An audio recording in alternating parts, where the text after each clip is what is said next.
Good morning student. तो आज हम पढ़ेंगे गैस्ट्रोइंटेस्टाइनल ट्रैक्ट डिसऑर्डर। ठीक है, तो गैस्ट्रोइंटेस्टाइनल ट्रैक्ट डिसऑर्डर में बहुत सारे डिसऑर्डर्स आते हैं, पर आपकी सिलेबस में जो मेंशन है मैं उन्हीं डिसऑर्डर्स को आज डिस्कस करूंगा। ठीक है, तो गैस्ट्रोइंटेस्टाइनल ट्रैक्ट, जीआईटी ट्रैक्ट या एलिमेंट्री कैनाल या गट, ये तीनों पैसेज जो हैं आपके ट्यूब हैं उनका एक ही नाम होता है। तो उसमें कौन कौन से डिसऑर्डर होते हैं वो हम आज देखेंगे। ठीक है, अगर हम डाइजेस्टिव सिस्टम की बात करें तो बक्कल कैविटी से लेके एनस तक जो एलिमेंट्री कैनाल डली रहती है उसी को हम गैस्ट्रोइंटेस्टाइनल बोलते हैं। ठीक है, तो उसमें जो आपके डिसऑर्डर्स होंगे उन डिसऑर्डर्स के बारे में हम पढ़ेंगे। मैंने यहाँ पे डाइजेस्टिव सिस्टम का एक आपका चार्ट मेंशन कर रखा है, जिस चार्ट में हम देखते हैं कि हमारा एलिमेंट्री कैनाल है, जीआईटी ट्रैक है, वो सैलिवरी ग्लैंड मतलब माउथ से स्टार्ट होता है और कहाँ तक जाता है, आपका एनस तक जाता है। ये कुछ जीआईटी ट्रैक की डिजीज़ हैं जो मैंने यहाँ पे मेंशन कर रखी है, किस पार्ट में कैसे और कैसे पाई जाती है। ठीक है, तो ओसोफेगस से स्टार्ट करते हैं। स्टमक में होगा तो इसमें स्टमक में ये dyspepsia, gastritis, gastric ulcer, gastric cancer हो सकता है। ड्यूडेनम में duodenal ulcer, coeliac disease, CD, ITB हो सकता है। कोलन में diarrhoea, constipation, IBS, IBD, CRC हो सकता है। ठीक है, और भी मैंने मेंशन कर रखी है। ईसोफेगस में achalasia, cardia, Barrett oesophagus, oesophagus cancer. ठीक है, लीवर में कौन सी होती है, गॉल ब्लैडर में gall bladder stone, large intestine में। ठीक है, पेनक्रियाज में क्रॉनिक पेनक्रियाटिटिस, एक्यूट पेनक्रियाटिटिस। ठीक है, स्टमक में डिस्पीसिया, गैस्ट्राइटिस। ये आप देख सकते हैं जो बीमारियां जीआईटी ट्रैक में होती हैं वो मैंने यहाँ पर मेंशन कर रखी है। With the help of chart आप उसको जान सकते हैं कौन सी बीमारी कहाँ पर होती है। तो सबसे पहले अकॉर्डिंग टू योर सिलेबस जो हम पढ़ेंगे वो हम पढ़ेंगे पैप्टिक अल्सर डिजीज़। ठीक है, पैप्टिक अल्सर डिजीज़ मतलब वो अल्सर जो कि कहाँ पर फाउंड करें, पैप्टिक में। पैप्टिक क्या होता है, आपका स्टमक। ठीक है, स्टमक में जहाँ से भी आपका पैप्टिक जूस निकलता है, ठीक है, वो जूस पर आपके किसी न किसी पैथोफिजियोलॉजिकल कंडीशन के वजह से वो वहाँ पर वो अच्छे से तरीके से बन नहीं पा रहा है, या वो सेल डैमेज हो रही है, सेल की नेक्रोसिस हो जा रही है। ठीक है, तो वहाँ पर क्या होता है, हमारा पैप्टिक अल्सर डिजीज़ या प्यूडी फॉर्म होता है। ठीक है, तो यहाँ पर मैंने लिख रखा है क्रॉनिक डिसऑर्डर्स होते हैं। ठीक है, अल्सरेटिक म्यूकोसल लीजन होता है। ठीक है, इन्फ्लामेटरी कंडीशन की वजह से हो सकता है, और ड्यूडेनल और गैस्ट्रिक अल्सरेशन हो सकता है। ठीक है, कहाँ पर होता है, मेनली स्टमक और ड्यूडेनम में पाया जाता है।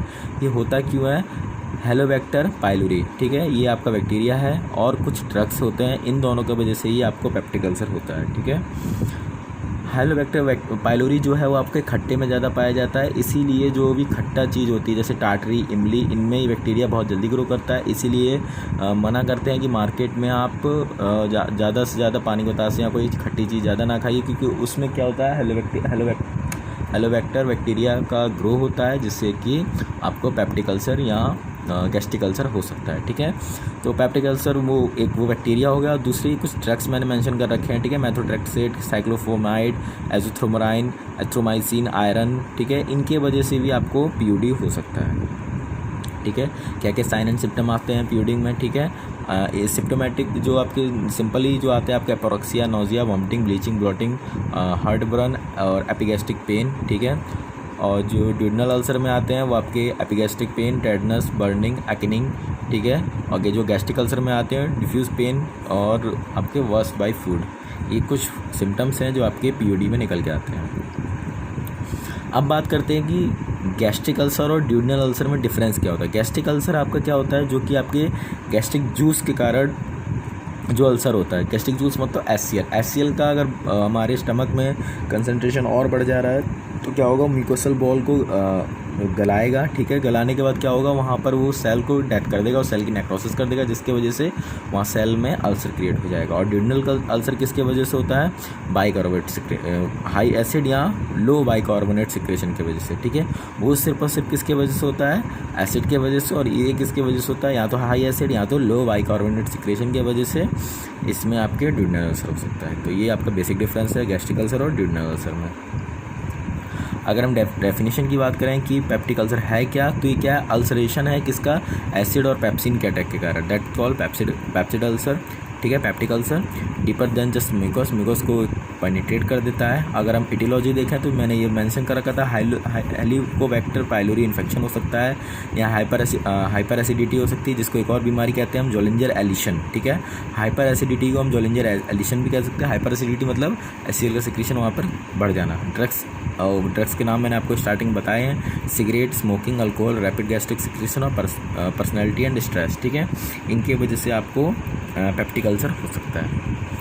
पैथोजेनेसिस क्या है, ठीक है, वो मैंने आपको यहाँ पर लिख रखा है क्या क्या हो सकता है। उसके बाद क्रोनिक अल्सरेशन हो जाएगा, एसिड पेप्सिन गैस्ट्रिक मिकोसा खत्म हो जाएगा, वीक मिकोसल रेजिस्टेंस हो जाएगा, ठीक है, मिकोस ब्रेकडाउन हो जाएगा, कोलेजेशन ऑफ गैस्ट्रिक मिकोस हो जाएगा। तो ये आपके पैथोजेनेसिस है, उसकी पेप्टिक अल्सर में क्या क्या निकल के आता है। ये कुछ मैंने आपको एक इमेज दिखाया कि नॉर्मल आपका जो आपका जो स्टमक वो ऐसे दिखाई देता है, ठीक है। एक्यूट अल्सर में वो इस तरीके का कुछ जब HCl का सिक्रेशन बढ़ना चालू करता है तो इस तरीके के कुछ अल्सर यहाँ पे दिखाई देते हैं। गैस्ट्रिक अल्सर में बहुत बुरा हाल हो जाता है, आप देख सकते हैं यहाँ पर ये पूरा का पूरा इसने एक साइड का एरिया ख़त्म कर दिया है स्टमक का।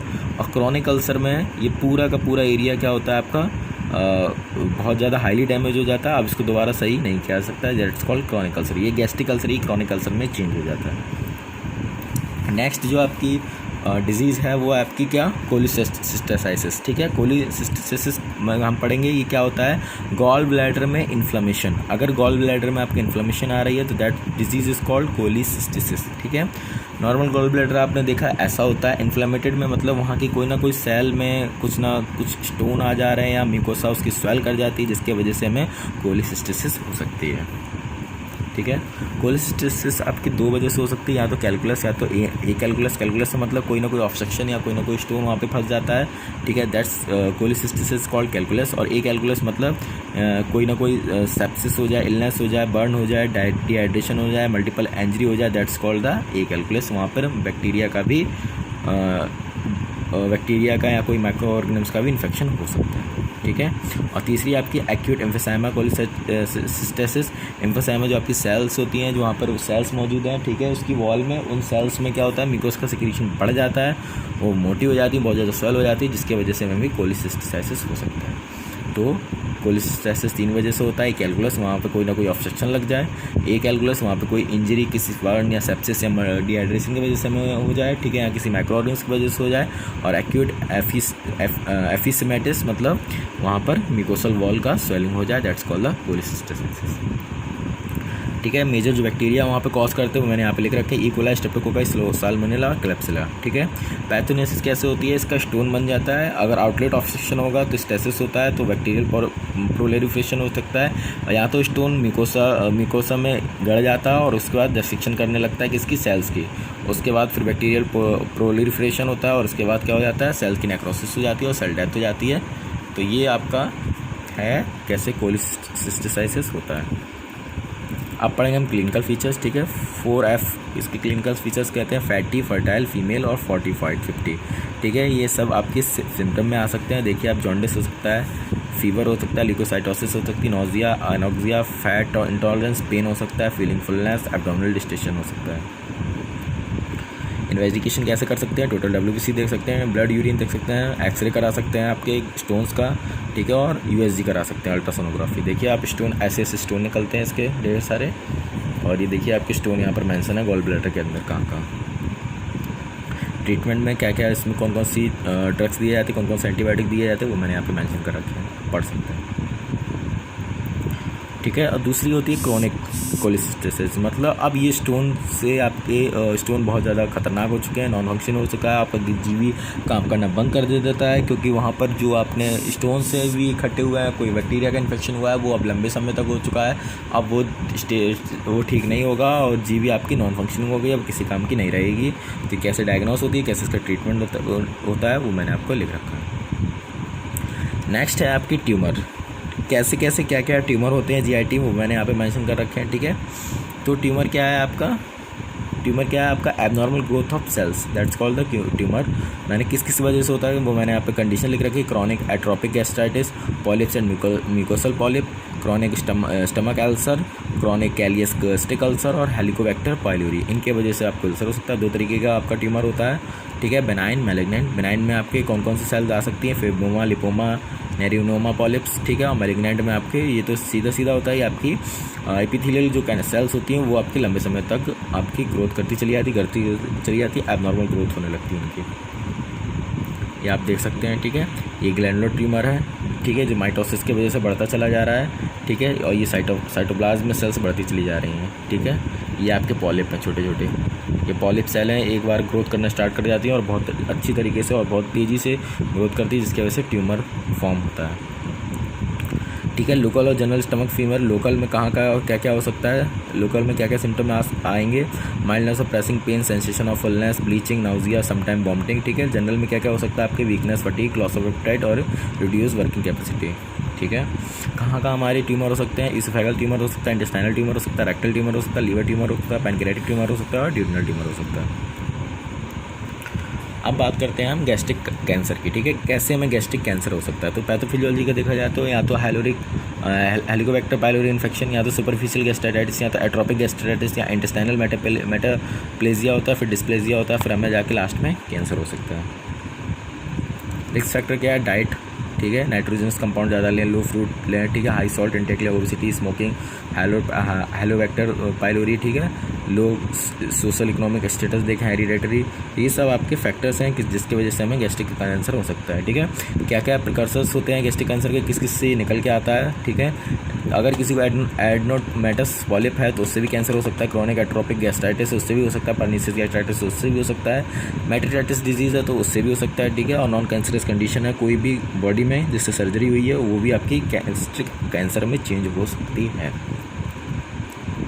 क्या क्या इसके साइन है वो मैंने आपको यहाँ पे मेंशन कर रखे हैं। ठीक है, लेफ्ट सुप्राकैविडियल नोड बन सकता है, पेरिअम्बलाइकल नोड बन सकता है, लेफ्ट एक्सिलरी नोड आपकी आइरिस हो जाएगी, लार्जेस्ट ओवरी हो जाएगी, एसाइटिस हो जाएगा।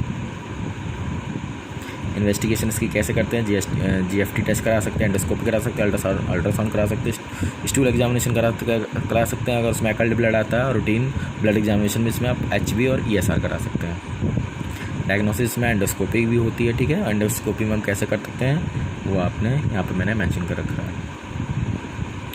अब बात करते हैं नेक्स्ट जो डिजीज़ आपके सिलेबस में दे रखी है, दैट इज़ टाइफाइड। टाइफाइड क्या होता है, साल्मोनेला टाइफी के इन्फेक्शन से जो भी आपकी डिजीज़ होती है बॉडी में, दैट्स कॉल्ड द आपके टाइफाइड फीवर। ठीक है, इससे अब तक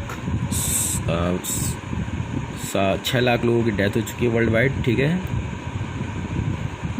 बैक्टीरिया किस टाइप बैक्टीरिया आपका क्या है, साल्मोनेला टाइफी है। ठीक है, फीकल ओरल रूट से आपकी बॉडी में जाता है और टाइफाइड इसका वेरियर, बहुत सारे इसके वेरियर हो सकते हैं, कैरियर हो सकते हैं बॉडी में, सॉरी वेरियर नहीं कैरियर हो सकते हैं बॉडी में, जिसकी वजह से टाइफाइड पूरी बॉडी में फैल जाएगा। क्या क्या कॉम्प्लिकेशंस हो सकते हैं टाइफाइड के, गैस्ट्रोइंटेस्टाइनल ब्लीडिंग हो सकती है, मायोकार्डाइटिस हो सकता है और गैस्ट्रोइंटेस्टाइनल परफोरेशन हो सकता है। फर्स्ट वीक में क्या क्या मैनिफेस्टेशन आते हैं। ठीक है, फीवर आ सकता है, डायरिया हो सकता है, कॉन्स्टिपेशन हो सकता है, रेस्ट हो सकता है, एब्डोमिनल पेन हो सकता है, हेडेक हो सकता है, वीकनेस हो सकता है, पूरा एपेटाइट हो सकता है। सेकंड वीक में आपके फीवर और ज़्यादा हाई हो जाएगा। ठीक है, डायरिया और सीवियर कॉन्स्टिपेशन भी आएगा, सिंगल डाइजेस्टिन एब्डोमेन आएगा, वेट लॉस हो जाएगा। थर्ड वीक में आपको इंटेस्टाइनल ब्लीडिंग स्टार्ट हो जाएगी और लो इमोशनल एग्जॉस्टेड हो जाएगा, ज़रा सा चलेंगे और थक जाएंगे। कैसे इसकी पैथोफिजियोलॉजी होती है टाइफाइड की, मैंने दे रखा है, गंदा खाएंगे आप वो आपकी बॉडी में जाएगा। ठीक है, स्टमक में आपकी एसिडिटी को मेंटेन नहीं कर पाएगा और अब इंटेस्टाइनल में पेयर ऑफ जो पैचेस जो होते हैं उस पर जाके ये अटैच करेगा और फिर वहाँ पर बैक्टीरिया उस पर ग्रोथ करेगा और मैक्रोफेजेस को मारना स्टार्ट कर देगा, आपकी लिम्फेटिक सिस्टम को डाउन कर देगा। उसके बाद आपके रेटिको एंडोथेलियल सिस्टम में घुस जाएगा, जिस पे ये liver, spleen, gall bladder, bone marrow सबको आपको डिस्ट्रॉय करने लगेगा। और फर्स्ट वीक में आपका टेम्परेचर बढ़ जाएगा, सेकंड वीक में आपका abnormal page, splenic enlargement, rose spot आने लगे, थर्ड वीक में आपको पेयर पैचेस का जितनी भी सेल्स उसमें होंगी सारी की सारी डेथ हो जाएगी, नेक्रोसिस हो जाएगा उनका, और फिर ब्लीडिंग, इंटेस्टाइनल ब्लीडिंग और डेथ भी हो सकती है। कैसे इसको डायग्नोस करेंगे, ब्लड कल्चर करेंगे, CBC करेंगे, स्टूल एग्जामिनेशन करेंगे और विडाल टेस्ट करेंगे। क्या क्या ट्रीटमेंट है, मैंने यहाँ पे ड्रग्स और एंटीबायोटिक दोनों लिख रखी हैं, आप पढ़ सकते हैं। ठीक है, उनके साइड इफेक्ट, उनके यूजेस दोनों मैंने आपको मेंशन कर रखा है, आप लोग पढ़ सकते हैं। ठीक है, अब बात करते हैं कैसे इन गैस्ट्रोइंटेस्टाइनल ट्रैक्ट जितनी भी डिजीज़ है उनको कैसे डायग्नोस किया जाता है। एक नॉर्मल डायग्नोस्टिक फीचर मैंने यहाँ पे लिख रखा है। डायग्नोस्टिक में GI ब्लीडिंग, ठीक है, dyspepsia, gastrointestinal reflux, ulcer, intestinal disease, suspected neoplasia, इन सबको हम डायग्नोस कर सकते हैं। ठीक है, थेरापेटिक कंडीशन भी जितनी हमारी उनको भी हम डायग्नोस कर सकते हैं। और इसका तरीका जो अपर का हुआ है अपर एंडोस्कोपी। ठीक है, एंडोस्कोपी करके हम जितनी मैंने डिजीज़ यहाँ पे मेंशन कर रखी हैं जो कि अपर पार्ट में पाई जाती है उन सबको हम डायग्नोस कर सकते हैं। ठीक है, अब लोअर की बात करते हैं। लोअर में हम ब्लीडिंग होगा, कॉर्निक डायरिया हो गया, सस्पिशियन कैंसर हो गया, इन्फ्लेमेटरी हो गया, स्क्रीनिंग ऑफ कैंसर हो गया, रिमूवल ऑफ पॉलिप हो गया। तो ये सब जितनी लोअर में आती है उनको हम कैसे कॉलोनोस्कोपी, सिग्मोइडोस्कोपी और एक्टोस्कोपी, इन तीनों से डायग्नोस कर सकते हैं। ये आप देख सकते हैं, कोलोनोस्कोपी, ठीक है। एक्टिस सिग्मोइडोस्कोपी और एक्टोस्कोपी, ठीक है। Thank you class. जो भी आपके डाउट होते हैं वो आप पूछ सकते हैं, और आप कोशिश करिएगा कि जो भी ये नोट्स बनते हैं, जो भी मैं स्लाइड शेयर देता हूँ, इनको आप अपने नोट्स में अपने भाषा से इसको शॉर्ट कर सकें और इसको शॉर्ट में करके अपनी कॉपी में नोट कर सकें, ठीक है। जितना मैं कंटेंट देता हूँ इसको, और जितना आपको जितना समझ में आता है आप इसको शॉर्ट कर सकते हैं, उतना शॉर्ट करिए, ठीक है। Thank you class.